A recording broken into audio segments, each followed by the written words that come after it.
Fala pessoal, sejam bem-vindos a mais um vídeo aqui no canal. Hoje é o teste de rodovia. Sim, eu já viajei com ele, né, de lá pra cá, então eu já tenho uma experiência boa. Eu vou conversar um pouquinho em cima do que eu já passei com ele, com ela, né, que é uma van. E eu vou também falar de acordo com o que a gente tá passando aqui agora. Nesse momento a gente tá praticamente com 3/4 de bateria. A gente tá andando no modo eco, piloto automático em 80 por hora, ar-condicionado ligado. E aqui a gente nota que é uma tranquilidade absurda, né? É um veículo assim realmente muito prazeroso, né, de viajar. Espaço legal, confortável, macio, direção com peso legal, não é uma direção muito pesada. Então é realmente assim, digamos que seria o cenário ideal dela se não fosse o problema dela ser elétrica, né? E por que eu tô falando disso? Eu achei a autonomia dela muito baixa para um carro que pode ser usado para viajar, né, para fazer frete em distâncias um pouco maiores. A autonomia dela, num melhor cenário ali, ela vai fazer seus 320 km. E só que na rodovia a gente sabe que ela consome mais.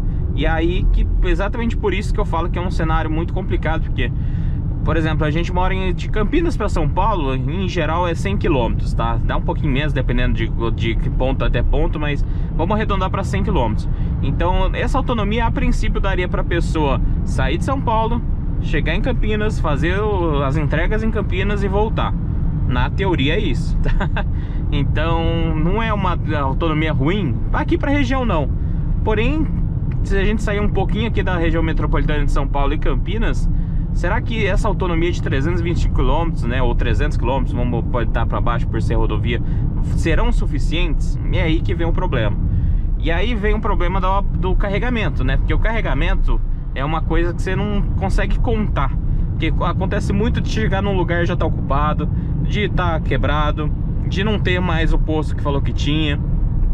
Se você acha, não carrega rápido. Então é uma logística muito mais complicada você ter um veículo de transporte elétrico para esse tipo de situação de rodovia. Então é realmente assim um cenário que eu diria que não é o ideal para esse veículo, ainda que ele consiga suprir, tá? Então o que eu martelo muito nessa avaliação é: para quem quer esse escudo elétrico? É para uma frota de uma empresa muito grande, vamos imaginar o Mercado Livre, vamos imaginar uma empresa, qualquer empresa aí, né, que faça entregas desse perfil. Uma empresa muito específica que transporte uma coisa muito pontual ali dentro de cidade.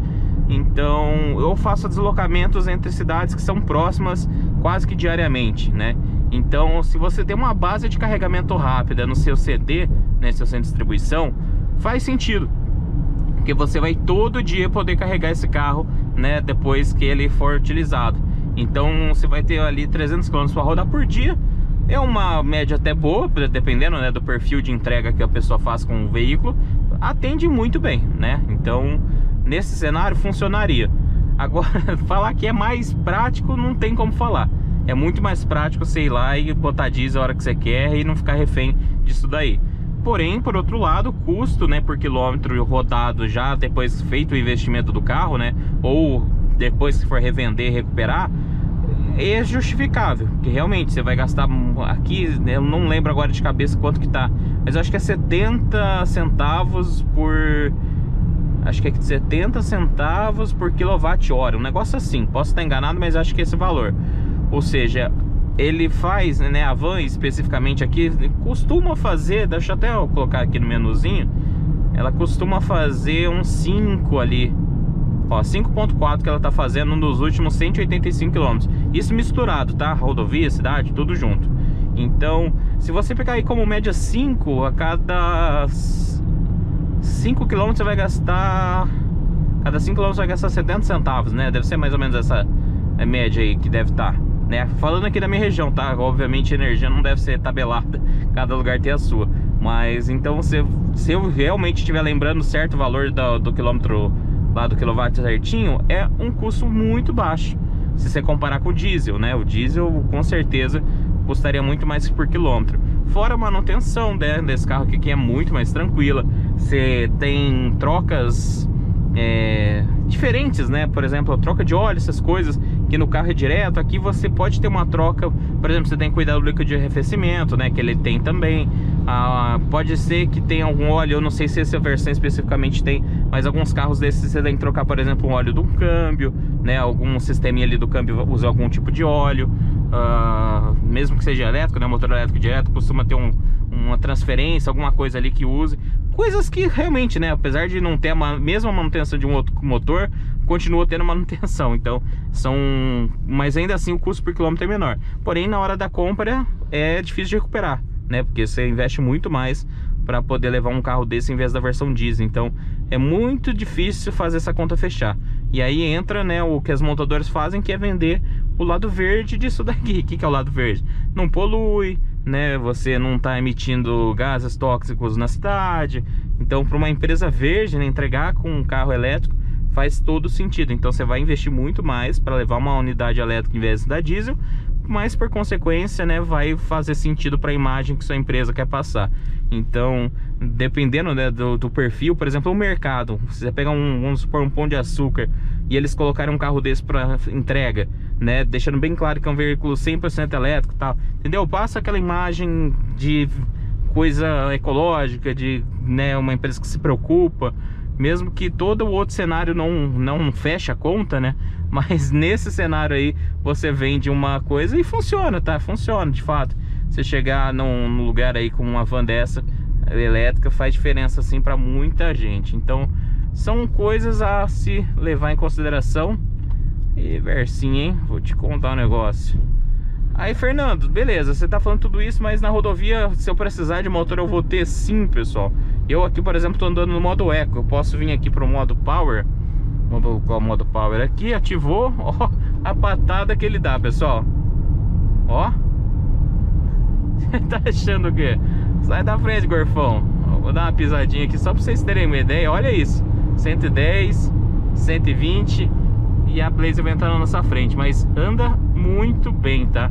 Então, se você tiver carregado, vai ter motor mais do que de sobra pra isso daí. Eu vou voltar aqui pro meu modo Eco, que num carro elétrico você não pode ficar se divertindo assim não toda hora, só momentos pontuais. Aí nesse caso aqui, ó, ela tá recarregando, né? Então ela tá na descida, ela aproveita a banguelinha, né? A famosa banguelinha para recarregar. Então, se você deixar, eu, Fernando, prefiro deixar no piloto automático, e aí ele faz o resto do trabalho. Mas dependendo do momento, dá a impressão que se você for no pé, é mais fácil de acertar os pontos de recarga, né? Em alguns momentos assim, ó, você solta, ó, ele tá recarregando, só que você tá perdendo velocidade, entendeu?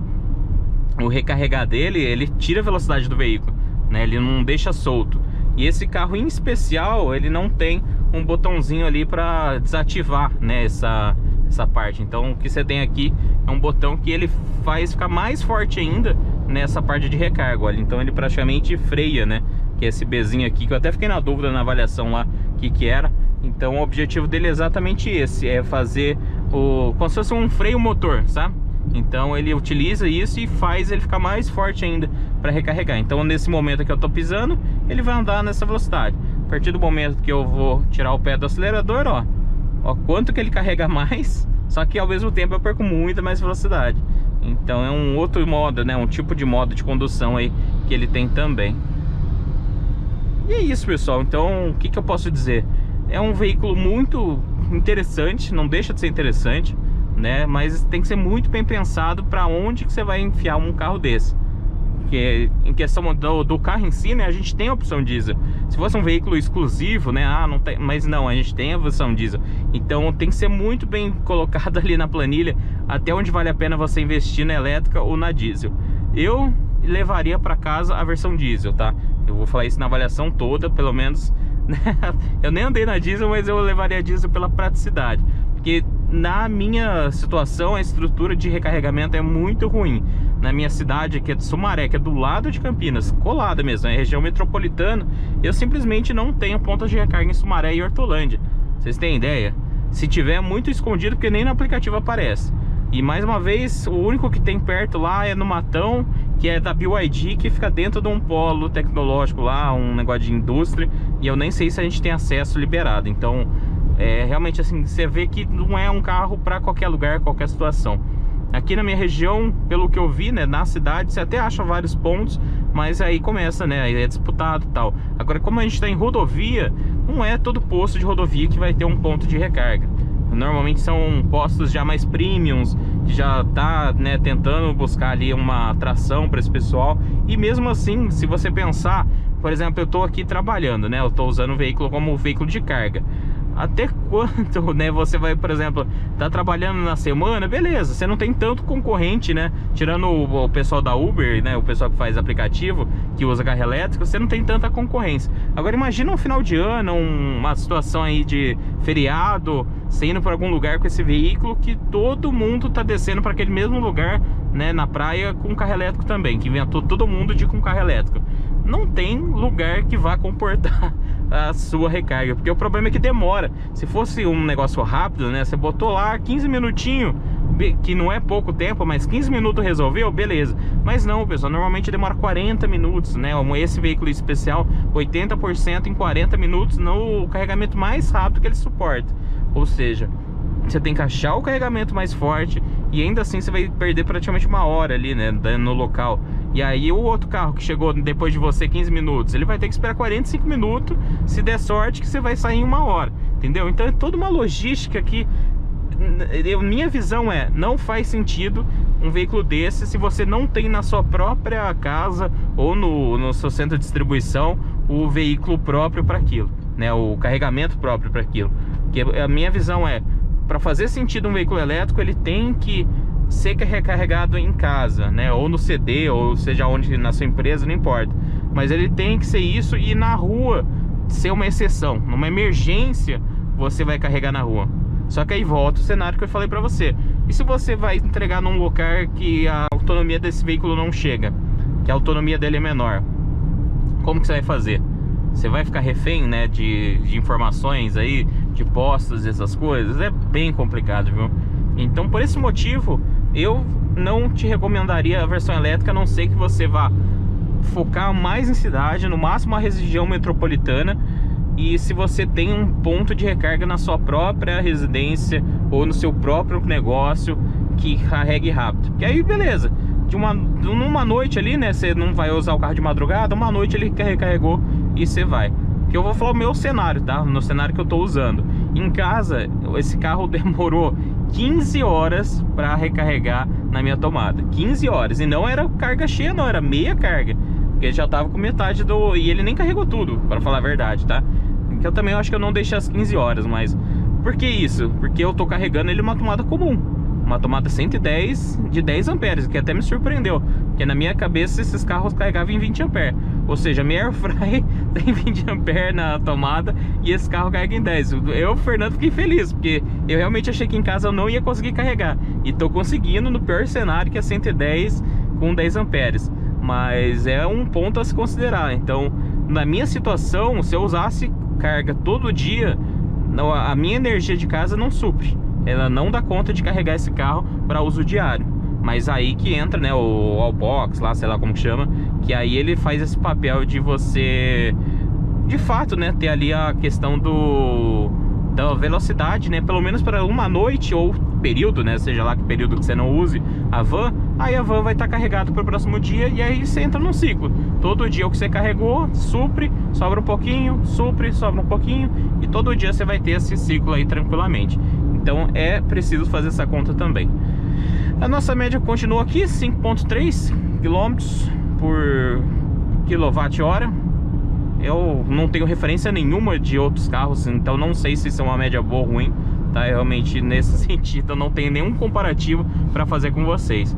Mas, de resto, para viajar assim, discutivelmente gostoso, prático, tamanho bom, macia, altura legal. É realmente um veículo muito interessante. Aí você faz as suas continhas e vê se pra você faz sentido ou não. Pra mim não faria, tá? Eu acho muito não prático essa questão de ficar dependendo de carregar. Mas se você não tem esse problema, abraço, porque não tenha dúvidas que é um veículo muito interessante, muito forte, muito legal, muito silencioso, né? Questão de silêncio. Ainda que ele simule, ele faz um barulho, né, simulado pra você não passar despercebido. Aí já nessa velocidade aqui ele faz os barulhos de carroceria por si só e não precisa. Mas é bacana, viu? Tem ajuste de altura do foco, isso é legal, né? Para carro de carga é muito bem-vindo. Não tem retrovisor, né? Central, obviamente. Não temos a câmera de ré, mas na rodovia você nem vai acabar usando. Então é um carro realmente confortável e, né, como veículo é muito interessante. Aí a questão da elétrica eu já falei 1000 vezes, né? Não vou repetir de novo. Vamos encerrar esse vídeo por aqui que eu já vou começar a ficar repetitivo. Fechou? Então é isso, pessoal. Depois a gente vai testar ele na pista simples, né, que é uma pista mais travada. A gente vai brincar um pouquinho ali mais para falar um pouco de dinâmica, né. Se você queria saber se é um carro com uma dinâmica interessante, você vai saber isso no teste de pista simples. E depois teste de terra, nosso clássico teste de terra daqui a pouquinho. Fechou? Então vamos lá, um abraço para vocês. E ó, eu tô no modo eco, tá vendo? Na subida, deixar a Hilux passar aqui. Então mesmo que se eu tiver no modo eco, ó, e acelerar, ó como que ela puxa. Então ela mesmo no modo eco, ela te entrega tudo se você apertar o pé, tá? Ela não fica limitada ali como dá a entender que ficaria, tá? Então é só a questão do pé ali, até meio pé ela se comporta de forma bem mais eco, né? Como assim, né? Mais econômica. Mas de fato, se você deixar no power, aí ela já fica bem mais animada. Mesmo com o pé leve, ela já tá ali bem mais pra frente. Fechou? Então é isso, acho que não tem muito mais o que agregar. Lembrando que ela tem piloto automático e limitador de velocidade, que é muito útil também para quem viaja. E é isso. Então, daqui a pouco a gente se vê em outro vídeo. E em breve, hein, a gente não vai testar o GT, mas a gente vai testar um Aval em breve aí do canal também. Já fechamos parceria aí com a GWM. Pessoal, as coisas estão indo bem, graças à ajuda de muita gente, viu? Não acho que é pouca gente não. Fechou? Um abraço para vocês e até um próximo vídeo.